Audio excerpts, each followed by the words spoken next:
Dr.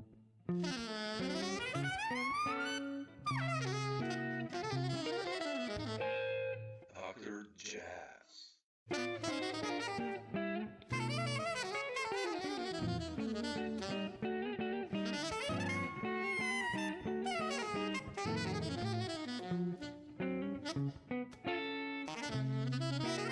Dr. Jazz.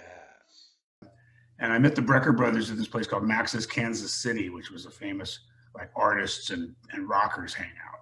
You know, actor. My dad was an actor, so he could hang out down there. He had an open bar tab down there, and we would go down there almost every night. And then one night the Brecker Brothers came in, and they were just a couple years older than me, you know. But we ended up hanging out, and they sat at our table, and we kind of got to know each other a little bit. And then I started calling Randy and Mike, you know, but. I called them, you know, but they had their band, and they already had Buzzy Featon and Steve Kahn in the band. But then I guess it was '76. I was playing with Ray Barretto, and see, when I was with Chico, I wasn't using any of my rock stuff. I was playing with Johnny Smith, like a jazz guitar. Yeah, and I love Johnny Smith. Kind of like I was more of a jazz player. But then I got this gig with Ray Barretto back in '76.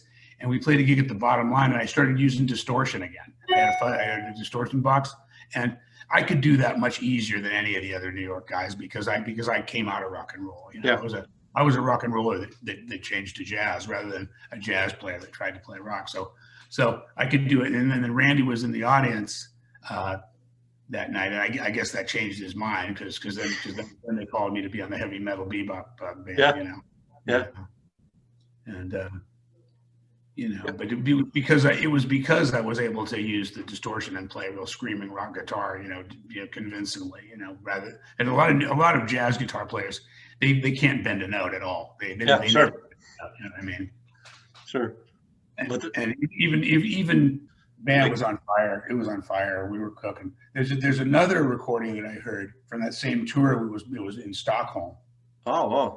They only have an audio recording of it.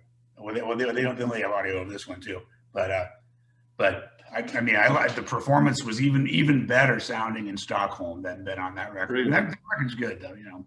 I mean, the band, it was just a cooking band. We were having such a good time that summer. Oh my God. It was like a 30-month, 30 gig tour, kind of like this, or 1 month tour, right? Or yeah, it was 1 month. I remember it was the summer in 1980. I remember it because I was there in Europe for 2 months. I went over, I did a month with Billy Cobham. Yeah. And then we finished in Norway, and then the Brecker Brothers started in Norway. So I just hung out an extra day in Norway and then joined the Brecker Brothers. Then we went and we did Montreux and it was just a great time, man. I wish I could have done that every summer since then, but unfortunately, you know, I didn't do the Brecker Brothers couldn't get the record label support to tour that much. So, wow. So we didn't do that was our only real major tour, that 1980 tour of Europe. We did a few gigs around the States, you know, but we didn't do that much more, unfortunately, you know, and it was such a great band. But, yeah, it's burning. Yeah. It's burning. Yeah. Yeah. But you mentioned Billy. How was it with Billy? I mean, there's this record Flight Time, right? Yeah, there's that, right? Yeah. And then there's this tune you wrote, Jackhammer. I saw it the other day. Yeah, yeah. He played it. It's funny because, you know, I'm glad that my tune's on his record, but he played it so damn fast I could hardly play it myself. You know, I mean, it's supposed to be more of a mid-time to a do. Yeah. But it feels better. It's so fast. Yeah. I know. It's like, yeah. He used to start the concerts off playing this bebop tune.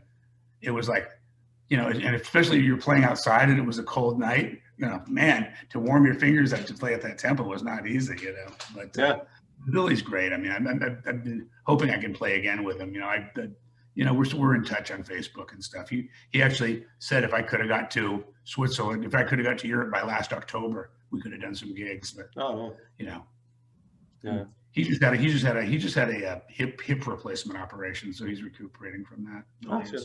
But he's got a great groove, man. Billy's great. You know. Yeah. Also, that record, it's really. I mean, you know, Tim Landers and Don Grolick. I love Don Grolick. There's some nice stuff on it. Yeah. Such a great player. But Speaking of this song, Jackhammer, I saw one footage also. I don't know if you saw that one.